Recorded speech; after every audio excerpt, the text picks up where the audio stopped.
Hello everybody and welcome back to QuipScope. It's the show where we talk about a video game that's just come out or is coming out. My name is Ben. And my name is Ashton. Ashton, earlier on we played a brand new video game that, as it stands at the time of recording, releases tomorrow. Yeah. What was it? It was called The Quarry by Supermassive Games. Yes. And 2K. Mm-hmm. And it's the successor to Until Dawn, if you will. Yeah, sort of spiritual successor. Yeah. It's not a direct sequel.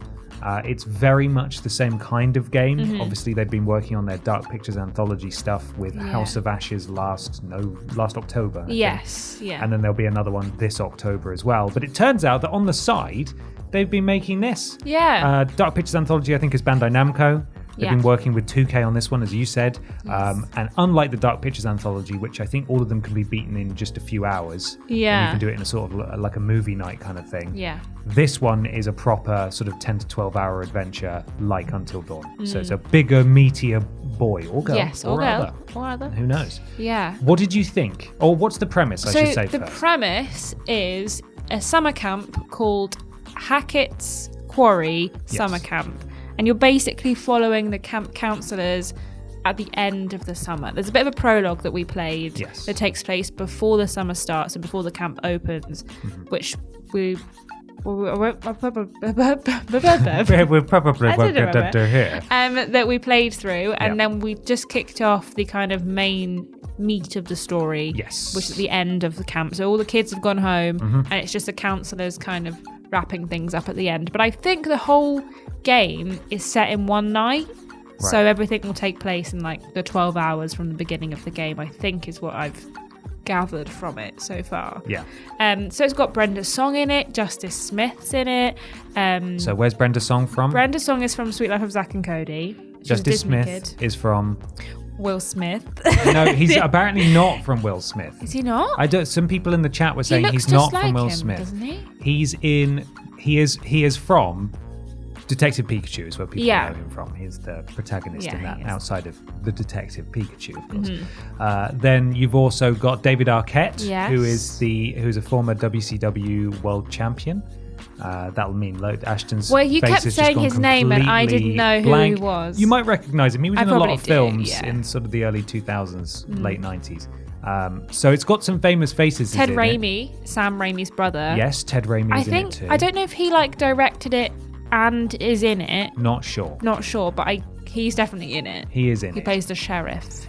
We have encountered a spooky sheriff who is a bit weird. We've encountered mysterious grandmas in woods. And we're yet to encounter, but excited to encounter, Silas the dog boy. Some kind of dog boy is being hinted at as well. Honestly, and that's not even a spoiler. And you can't get mad at us about that because we have played about an hour and a half and we have absolutely no idea what's going on. But in a good way, because it's just the prologue which is setting things up and sort of, something weird is happening in the woods and the quarry. Well, we've both kind of managed to we've not really looked into it too much in terms of the story kind of going and the blind, spookums. We are kind of going in relatively blind, which is quite nice.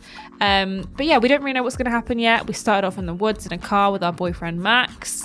There's 8 characters to choose from. And as with previous games, you can have up to 8 players and you all just pick your characters.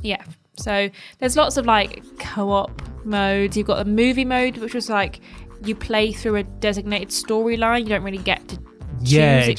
I don't really know the ins and outs of that, but the description made it sound like it was just going to pick an ending for you and you just experienced that. And then obviously you can play it single player if you fancy, which gave you a lot more options in terms of how you play the game. When we were in the options kind of trying to make a lot of accessibility stuff. There is definitely a lot about accessibility stuff, but also in terms of the gameplay, decision making and stuff, or QTEs, you could only change some of them in single player. So if someone needed a longer time doing QTEs, for example, you couldn't do that in co-op. You could only do that in single player, which is, kind of an oversight, but I suppose it means that everyone's playing on the same playing field when you're playing on kinda. Like, it's co-op. weird because I would have thought weird. that would be for the co-op mode rather than because if you're playing with grandma and she's not going to be able to react as fast, grandma's not going to do a playthrough on her own, is she? It seems like a strange decision. Also not going to know whether it's a circle or the stick that you're supposed to move. This was a big issue that I had. Once I worked out what it was meant to be doing, then it was fine. There are these great little tutorial videos where it talks you, which they've never done before. It's sort of an over-the-top summer camp. It's like a safety tip. Yeah, but it talks you through the various mechanics. You have to watch the first one, but then you don't have to watch any of the other ones. It's kind of like the BioShock ability tutorial things. It's kind of like the same vibe as those. Yeah, sort of public service information kind of thing. And there are obviously QTEs in this game, quick time events, where something will happen and you have to react in time. And normally that is pressing one of the face buttons of the controller or flicking the right stick in a certain direction. Now, unfortunately, if you're playing on PlayStation, the image they've used for the analog stick, at least for the first 2 or 3 times it came up, I was like, that's a circle. But it's not a circle. No, it's not a circle. It shows the analog stick as if to say, get ready, and then it shows you the direction it wants you to flick it in. But that brief period, while it's not telling you which direction to flick it in, I was instinctively going, that circle, I've got to press circle. I did then get the hang of it. So it's not the end of the world, but that was a strange design choice. I'm not really sure why they did that. Yeah. Like it's the same way that Dark Picture Anthology as well is kind of a bit weird in their faces. Sometimes you kind of look and you're like, something weird's going on. Like all of the muscles in their face are moving kind of randomly and like independently from one another occasionally. But like you forgive it, because even when they're making like the most ridiculous like dopey face, it is still entertaining and it's still fun. And it's a really good looking game as well. This is I think the best the character models have ever looked, and the lighting engine's really, really nice. It all looks great. It is incredibly dark at various points, and I don't mean content-wise. I mean, it's like you can't see anything. So we had to blast the brightness, and also there's a couple of other modes you can play it in, like indie horror and 80s horror, which will change sort of, it'll apply a filter effect to the screen. But not during cutscenes. Not during cutscenes, which was again a bit jarring, took us out of it. But on the whole, the writing is kind of up to the standard that I want from these games, which is very cheesy. None of the characters are particularly likable. They're all just sort of kind of cringe. And what? That one character was really nice. Jacob?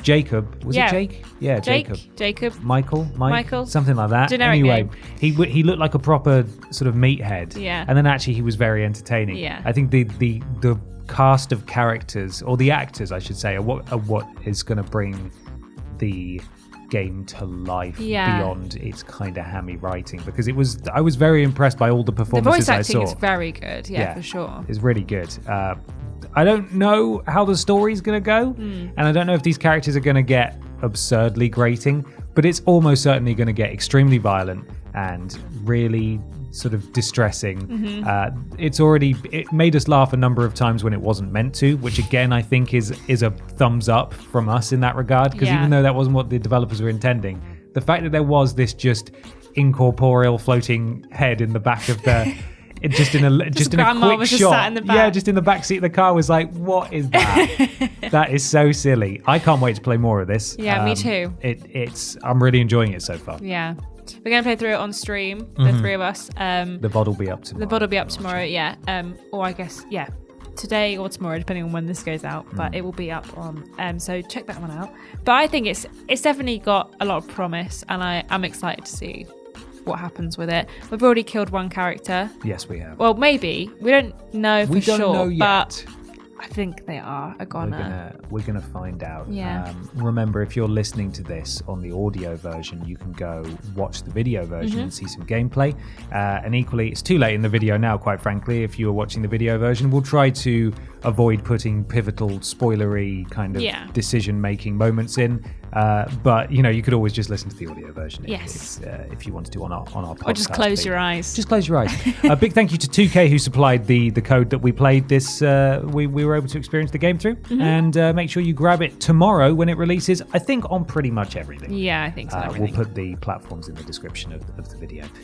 The Quarry, more like the Quarrel, because they're all infighting. Yeah.